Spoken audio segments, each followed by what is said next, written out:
Hi friends, welcome to my channel. আজকে আমি তোমাদের সঙ্গে সকাল সকাল একটা ব্রেকফাস্টের রেসিপি শেয়ার করতে এসেছি।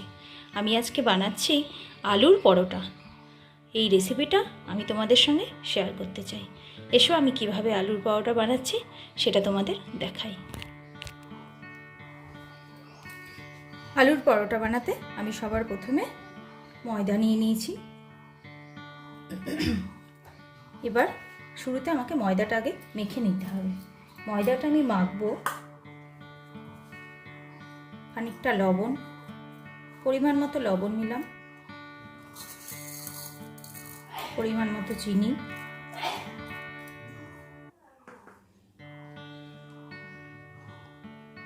খানিকটা সাদা তেল,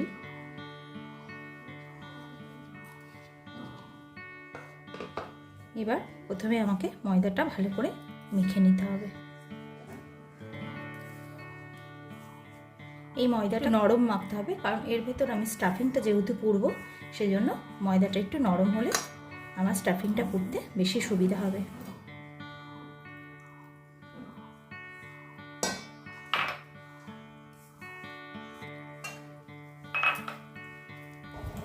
দেখো ময়দাটা আমার মাখানো হয়ে গেছে।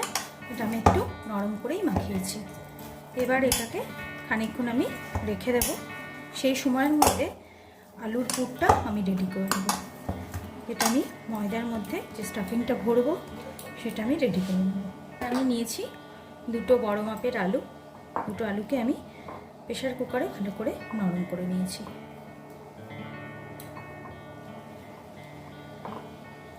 এই আলুটার মধ্যে বেশ কিছু উপকরণ দিয়ে আমি মাখবো।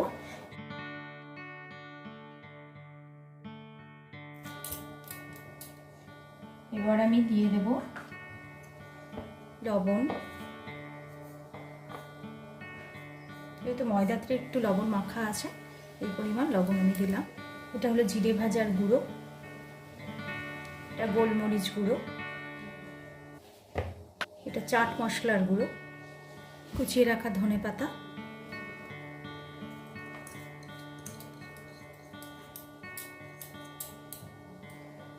আর দেবো আদা কাঁচা লঙ্কা। তার আগে আমি এটুকুনিকে আগে একটু ভালো করে মেখে, কাঁচা লঙ্কাটা মাখা ভালো করে হাত দিয়ে ডলে মাখলে হাত জ্বালা করতে পারে, সেজন্য আগে এটাকে ভালো করে মাখিয়ে নিই, তারপর আদা আর কাঁচা লঙ্কাটা আমি মাখাবো। আর এর স্টাফিংটাই যত টেস্টি হবে তত আলুর পরোটা খেতে ভালো লাগবে। কুচিয়ে রাখা আদা আর কুচিয়ে রাখা কাঁচা লঙ্কা এটা দিয়ে দেবো।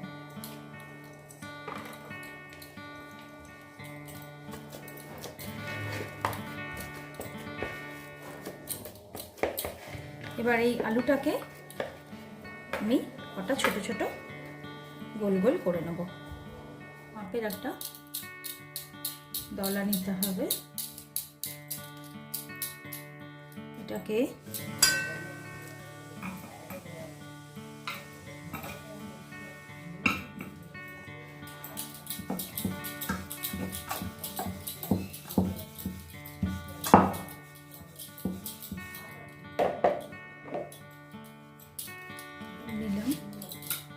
নিয়ে আলু আরেকটু দেওয়া যেতে পারে, এতটা পরিমাণ দিই। মানে আমি যে গোলগুলো বানিয়েছিলাম সেরকমের দুটোর মতো পরিমাণ এতে আমি দিলাম। দিয়ে পাশগুলোকে এবার আমাকে মুড়িয়ে নিতে হবে।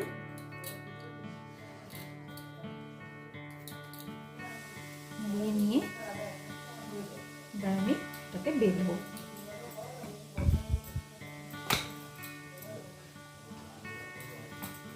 এটা ময়দা দিয়ে বেলতে হবে।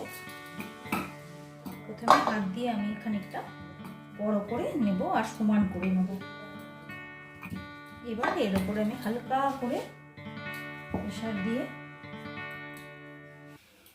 এটাকে বড় করব। এতটা বড় করে আমি এটা বেরিয়ে নিলাম। এখানে আমি অলরেডি তাওয়াটা গরম করতে দিয়ে দিয়েছি। এটা বেশ খানিকটা গরম হয়ে গেছে। এবার এই পরোটাটা আমি এতে দিয়ে দেব। দেখো আমার কোনো জায়গায় কিন্তু আলু বেরিয়ে আসেনি।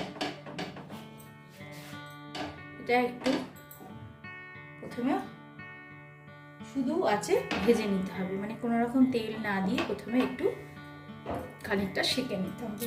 তখন আমি আর একটা তৈরি করতে থাকি।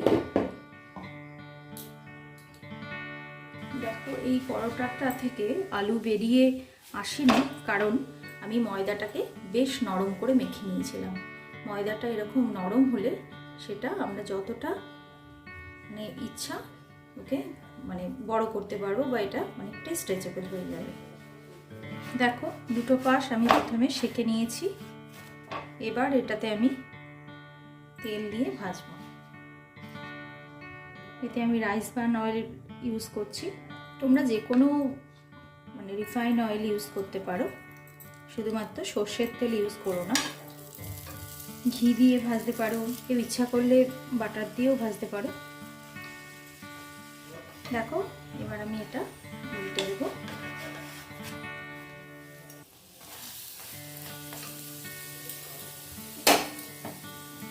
এদিকটায় আমি এবার তেল দিয়ে দেবো। দেখো কিরকম ফুলে গেছে।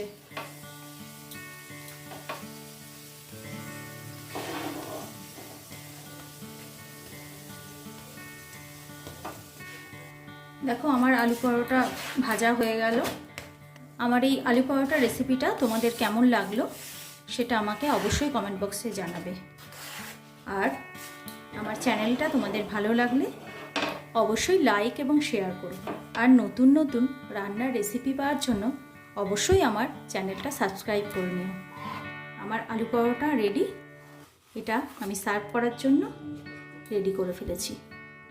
টক দই, ধনেপাতার চাটনি আর আম কাসুন্দি দিয়ে আলুর পরোটাটাকে সার্ভ করছি।